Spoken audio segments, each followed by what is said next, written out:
नमस्कार साथियों, अध्ययन विस्तार चैनल पर आप सबका हार्दिक स्वागत है। सबका प्यार, सबका साथ, सबका विकास के साथ आज हम शुरू करने जा रहे हैं डॉक्टर नगेंद्र द्वारा संपादित हिंदी साहित्य का इतिहास।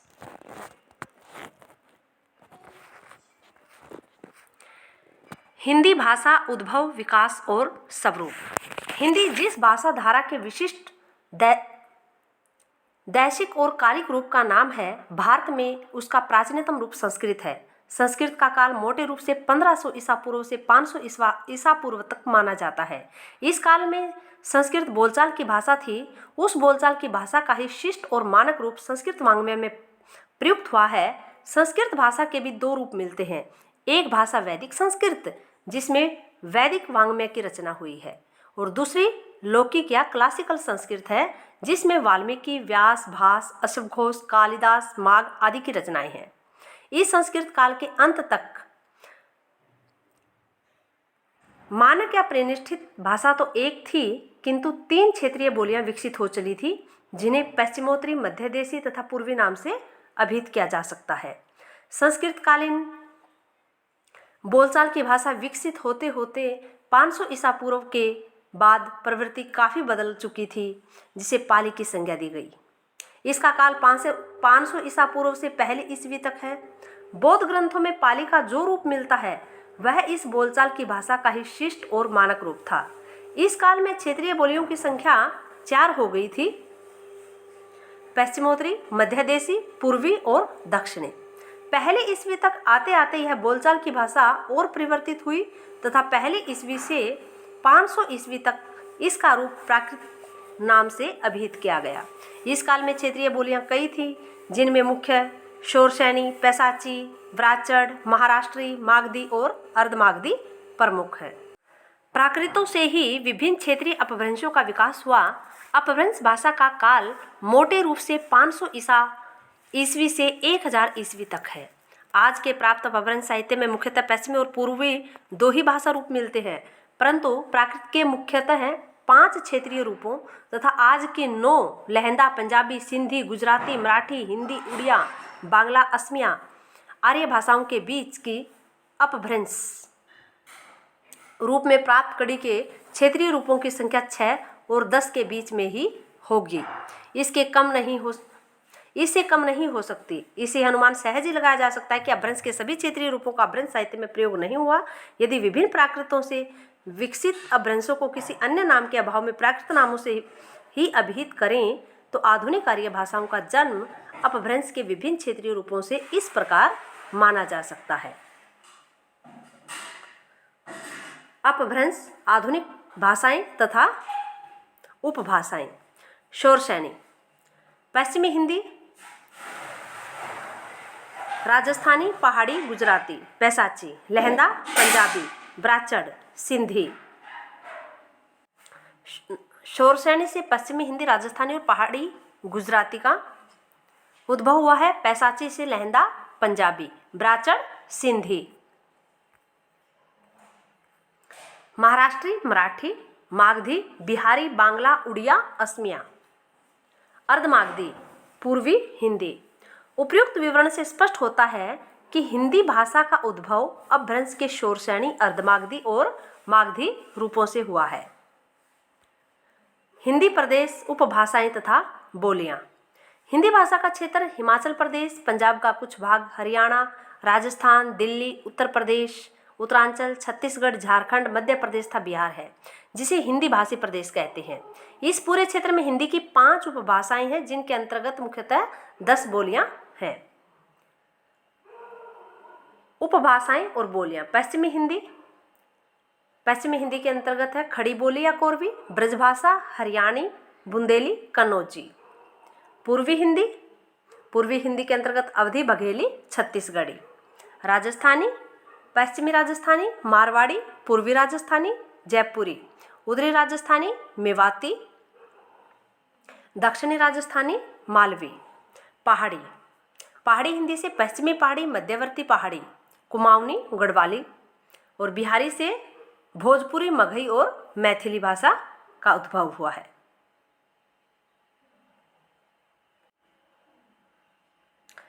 खड़ी बोली शब्द का प्रयोग दो अर्थों में होता है। एक तो साहित्यिक हिंदी खड़ी बोली के अर्थ में, दूसरे दिल्ली मेरठ के आसपास की लोक बोली के रूप अर्थ में। यहाँ दूसरे अर्थ में ही इस शब्द का प्रयोग किया जा रहा है। इसी अर्थ में कोरवी का भी प्रयोग कुछ लोग करते हैं। खड़ी बोली में खड़ी शब्द का अर्थ विवादास्पद है। कुछ लोगों ने खड़ी का अर्थ खरी अर्थात शुद्ध माना है, तो दूसरों ने खड़ी, कुछ अन्य लोगों ने इसका संबंध खड़ी बोली में अधिकता से प्रयुक्त खड़ी पाई का तथा उसके ध्वन्यात्मक प्रभाव कर्कशता से जोड़ा है। यूं अभी तक यह प्रश्न अनिश्चित है। खड़ी बोली या कोरवी का उद्भव शोरसानी अपभ्रंश के उत्तरी रूप से हुआ है था। इसका क्षेत्र देहरादून का मैदानी भाग, सहारनपुर, मुजफ्फरनगर, मेरठ, दिल्ली का कुछ भाग, बिजनौर, रामपुर तथा मुरादाबाद है। लोक साहित्य की दृष्टि से खड़ी बोली बहुत संपन्न है और इसमें पवाड़ा, नाटक, लोक कथा, लोकगीत आदि पर्याप्त मात्रा में मिलते हैं। इसका काफ़ी अंश प्रकाशित भी हो चुका है। हिंदी, उर्दू, हिंदुस्तानी तथा दक्षिणी एक सीमा तक खड़ी बोली पर आधारित है। ब्रजभाषा। ब्रज का पुराना अर्थ पशुओं या गौओं का समूह या चरागाह आदि है। पशुपालन के प्राधान्य के कारण यह क्षेत्र ब्रज कहलाया और इसी आधार पर इसकी बोली ब्रजभाषा कहलाई। इसका विकास शोरसानी या ब्रज के मध्यवर्ती रूप से हुआ। ब्रजभाषा आगरा, मथुरा, अलीगढ़, धौलपुर, मैनपुरी, एटा, बदायूं, बरेली तथा आसपास के क्षेत्रों में बोली जाती है। साहित्य और लोक साहित्य दोनों ही दृष्टि में ब्रजभाषा संपन्न है। हिंदी प्रदेश के बाहर की और भारत में अनेक क्षेत्रों में ब्रजभाषा में साहित्य रचना होती रही है। सूरदास, तुलसीदास, नंददास, रहीम, रसखान, बिहारी, देव, रत्नाकर आदि इसके प्रमुख कवि हैं। हरियाणी। हरियाणा शब्द की उत्पत्ति विवादास्पद है। हरि प्लस यान, कृष्ण का यान इधर से ही द्वारका गया था। हरि प्लस अरण्य, हरावन तथा हरिधन आना, राजपुताना, तेलंगाना की तरह आदि कई मत दिए गए हैं, किंतु कोई भी सर्वमान्य नहीं है। हरियाणा का विकास उत्तरी शोरसानी या भ्रंश के पश्चिमी रूप से हुआ है। खड़ी बोली अहिरवाटी, मारवाड़ी, पंजाबी से घिरी इस बोली को कुछ लोग खड़ी बोली का पंजाबी से प्रभावित रूप मानते हैं। इसका क्षेत्र मोटे रूप से हरियाणा तथा दिल्ली का देहाती भाग है। हरियाणा में केवल लोक साहित्य है जिसका कुछ अंश मुद्रित भी है। बुंदेली। बुंदेली राजपूतों के कारण मध्य प्रदेश तथा उत्तर प्रदेश की सीमा रेखा के झांसी, छतरपुर, सागर आदि तथा आसपास के भाग को बुंदेलखंड कहते हैं। वहीं की बोली बुंदेली तथा बुंदेलखंडी है। इसका क्षेत्र झांसी, जालौन, हमीरपुर, ग्वालियर, ओरछा, सागर, नरसिंहपुर, सिवनी, होशंगाबाद तथा आसपास का क्षेत्र है। बुंदेली का विकास शोरसानी अपभ्रंश से हुआ है। बुंदेली में लोक साहित्य काफ़ी है जिसमें ईश्वरी के भाग बड़े प्रसिद्ध है। कहा जाता है कि हिंदी प्रदेश की प्रसिद्ध लोक गाथा आल्हा, जिसे हिंदी साहित्य में भी स्थान मिला है, मूलतः बुंदेली की एक उपबोली बनाफरी में लिखी गई थी। कनौजी। कनौज संस्कृत कान्यकुब्ज इस बोली का केंद्र है, अतः इसका नाम कनौजी पड़ा है। यह इटावा, फर्रुखाबाद, शाहजहांपुर, कानपुर, हरदोई, पीलीभीत आदि में बोली जाती है। कनौजी भी शोरसानी ब्रज से ही निकली है। यह ब्रजभाषा से इतनी अधिक समान है कि कुछ लोग इसे ब्रजभाषा की एक उपबोली मानते हैं। कनौजी में केवल लोक साहित्य मिलता है जिसमें से कुछ अंक प्रकाशित भी हो चुका है। अवधि। इस बोली का केंद्र अयोध्या है। अयोध्या का ही विकसित रूप अवध है जिसे अवधि शब्द बना है। इसके उद्भव के संबंध में विवाद है। अधिकांश विद्वान इसका संबंध अर्धमागधी अपभ्रंश से मानते हैं। कुछ लोग इसे पाली की समानता के आधार पर इस मत को नहीं मानते हैं। अवधि का क्षेत्र लखनऊ, इलाहाबाद, फतेहपुर, मिर्जापुर, अंशतः उन्नाव, रायबरेली, सीतापुर, फैजाबाद, गोंडा, बस्ती, बहराइच, सुल्तानपुर, प्रतापगढ़, बाराबंकी आदि है। अवधि में साहित्य तथा लोक साहित्य दोनों ही पर्याप्त मात्रा में है। इसके प्रसिद्ध कवि मुल्ला दाऊद, कुतुबन, जायसी, तुलसीदास, उस्मान सबल सिंह आदि हैं। बघेली। बघेली राजपूतों के आधार पर रीवा तथा आसपास का इलाका बघेलखंड कहलाता है और वहाँ की बोली को बघेलखंडी या बघेली कहते हैं। बघेली का उद्भव अर्धमागधी अपभ्रंश के ही एक क्षेत्रीय रूप से हुआ है। यद्यपि जनमत इसे अलग बोली मानता है, किंतु भाषा मनोवैज्ञानिक स्तर पर यह अवधि की एक उपबोली ज्ञात होती है और इसे दक्षिणी अवधि कह सकते हैं। इसका क्षेत्र रीवा, नागौद, शहडोल, सतना, महर तथा आसपास का क्षेत्र है। कुछ अपवादों को छोड़कर बघेली में केवल लोक साहित्य मिलता है।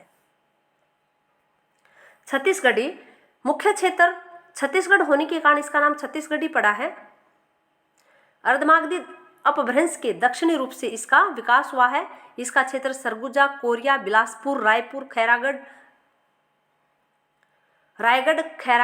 रायपुर, दुर्ग, नंदगांव, कांकेर आदि है। छत्तीसगढ़ी में भी लोक साहित्य है। पश्चिमी राजस्थानी का यह रूप पश्चिमी राजस्थान अर्थात जोधपुर, अजमेर, किशनगढ़, मेवाड़, सिरोही, जैसलमेर, बीकानेर आदि में बोला जाता है। इसे मारवाड़ी भी कहते हैं।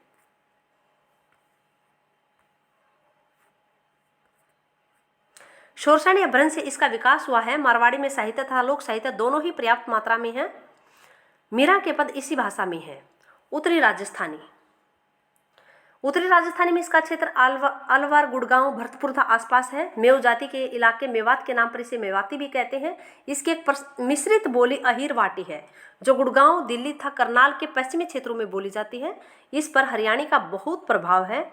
मेवाती में केवल लोक साहित्य है। उत्तरी राजस्थानी का उद्भव शोरसानी अपभ्रंश से हुआ है। पूर्वी राजस्थान के पूर्वी भाग में जयपुर, अजमेर, किशनगढ़ आदि में यह बोली बोली जाती है। इसकी प्रतिनिधि बोली जयपुरी है। इसका केंद्र जयपुर है। जयपुरी को ढूंढानी भी कहते हैं क्योंकि इस क्षेत्र का नाम ढूंढान है। शोरसानी अपभ्रंश से विकसित इस बोली में केवल लोक साहित्य मिलता है। दक्षिणी राजस्थानी इंदौर, उज्जैन, देवास, रतलाम, भोपाल, होशंगाबाद तथा इनके आसपास इसका क्षेत्र है। इसकी प्रतिनिधि बोली मालवी है। इसका मुख्य क्षेत्र मालवा है। शोरसानी अपभ्रंश से विकसित इस बोली में कुछ साहित्य तथा पर्याप्त लोक साहित्य है। पश्चिमी पहाड़ी जौनसार, सिरमौर, शिमला मंडी, चंबा तथा आसपास इसका क्षेत्र है। शोरसानी अपभ्रंश से विकसित इस बोली में केवल लोक साहित्य है। मध्यवर्ती पहाड़ी शोरसानी अपभ्रंश से विकसित इस बोली का क्षेत्र गढ़वाल, कुमाऊं तथा आसपास का क्षेत्र है। वस्तुतः यह गढ़वाली और कुमाऊनी इन दो बोलियों का ही सामूहिक नाम है। इन बोलियों में लोक साहित्य तो पर्याप्त मात्रा में है, साथ ही कुछ साहित्य भी है। भोजपुरी बिहारी के शाहाबाद जिले के भोजपुर गांव के नाम के आधार पर इस बोली का नाम भोजपुरी पड़ा है। मागधी अपभ्रंश के पश्चिमी रूप से विकसित इस बोली का क्षेत्र बनारस, जौनपुर, मिर्जापुर, गाजीपुर, बलिया, गोरखपुर, देवरिया, आजमगढ़, बस्ती, शाहाबाद, चंपारण, सारण था उसका आसपास का कुछ क्षेत्र है।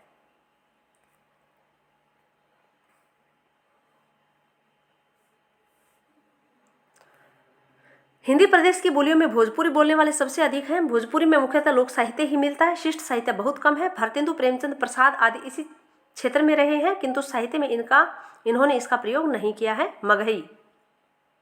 मगही संस्कृत मगध से विकसित शब्द मगह पर इसका नाम आधारित है।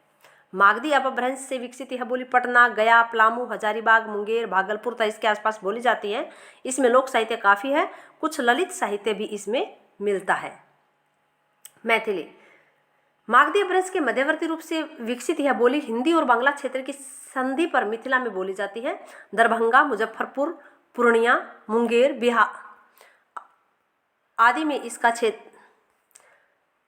इसका क्षेत्र है। लोक साहित्य की दृष्टि से मैथिली बहुत ही संपन्न है। साथ ही इसमें साहित्य रचना अत्यंत प्राचीन काल से होती आई है।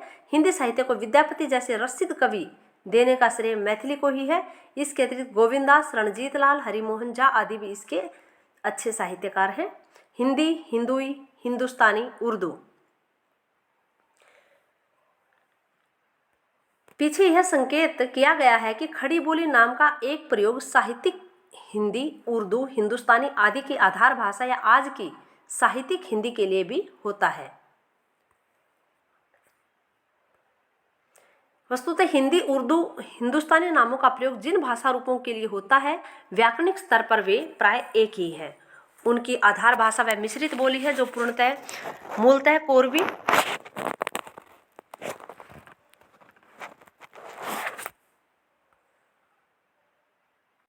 आज इस खड़ी बोली में जब बोलचाल के शब्दों आधारभूत शब्दावली, बहुप्रचलित तद्भव शब्द, सरल बहुप्रचलित संस्कृत शब्द तथा सरल बहुप्रचलित अरबी, फारसी, तुर्की शब्द का ही प्रयोग होता है तो उसे बोलचाल की हिंदी या हिंदुस्तानी कहते हैं। उन शब्दों के साथ ही जब संस्कृत के अल्प प्रचलित अर्थात कठिन तत्सम शब्दों का भी काफ़ी प्रयोग होता है तो उसे हिंदी या साहित्यिक हिंदी कहते हैं। और जब उन शब्दों के साथ अरबी, फारसी, तुर्की अल्प प्रचलित अर्थात कठिन शब्दों का प्रयोग होने लगता है तो उसे उर्दू कहते हैं। इस तरह खड़ी बोली की या सामान्य हिंदी की ये 3 शैलियाँ हैं। हिंदुई शब्द हिंदू धन ई से बना है। हिंदी, हिंदुई या हिंदवी का प्रयोग प्राचीन हिंदी के लिए काफ़ी पहले से मिलता है। 13वीं सदी में ओफी और अमीर खुसरो ने इसका प्रयोग किया है। खाली के बारे में हिंदी और हिंदवी दोनों का एक ही भाषा के लिए प्रयोग हुआ है, किंतु हिंदी का प्रयोग केवल 5 बार है जबकि हिंदवी का 30 बार।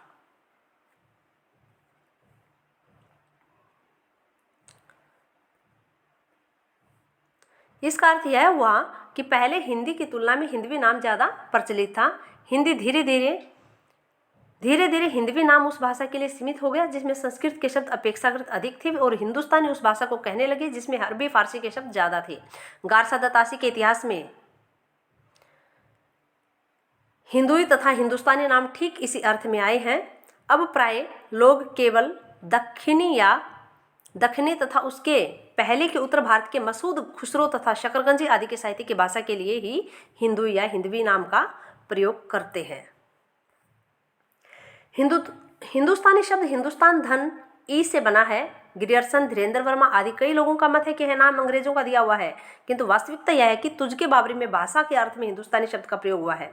प्रारंभ में यह शब्द हिंदी या हिंदवी का समानार्थी था, किंतु आगे चलकर इसका वह अर्थ हो गया जो आज उर्दू का है, अर्थात हिंदी का वह रूप जिसमें अरबी, फारसी, तुर्की शब्दों का प्रयोग अधिक होता है। जैसा कि ऊपर संकेत है, तासी के प्रसिद्ध इतिहास इस्तवार द ला लिटरेचर एंदो या हिंदुस्तानी में हिंदुस्तानी शब्द का प्रयोग इसी अर्थ में हुआ है। और आगे चलकर जब हिंदी और उर्दू नामों का प्रयोग एक ही भाषा की ऐसी शैलियों के लिए होने लगा जिनमें क्रमशः संस्कृत और अरबी, फारसी के शब्दों का बाहुल्य था, तो हिंदुस्तानी हिंदी, उर्दू के बीच की उस भाषा को कहने लगे जिसमें न तो संस्कृत के कठिन शब्द होते थे और न ही अरबी, फारसी के। इसमें तद्भव तथा बहुप्रचलित संस्कृत तत्सम और अरबी, फारसी के वे शब्द होते हैं जो बोलचाल में भी प्रयुक्त होते हैं। गांधी जी ने हिंदुस्तानी शब्द का प्रयोग इसी अर्थ में किया है। उर्दू शब्द मूलतः तुर्की भाषा का है तथा इसका अर्थ है शाही शिविर या खेमा। तुर्कों के साथ यह शब्द भारत में आया और इसका प्रारंभिक अर्थ खेमा था या फौजी पड़ाव था। इस अर्थ में उत्तरी भारत के अनेक नगरों में उर्दू बाजार, फौजी पड़ाव का बाजार नाम आज भी मिलता है।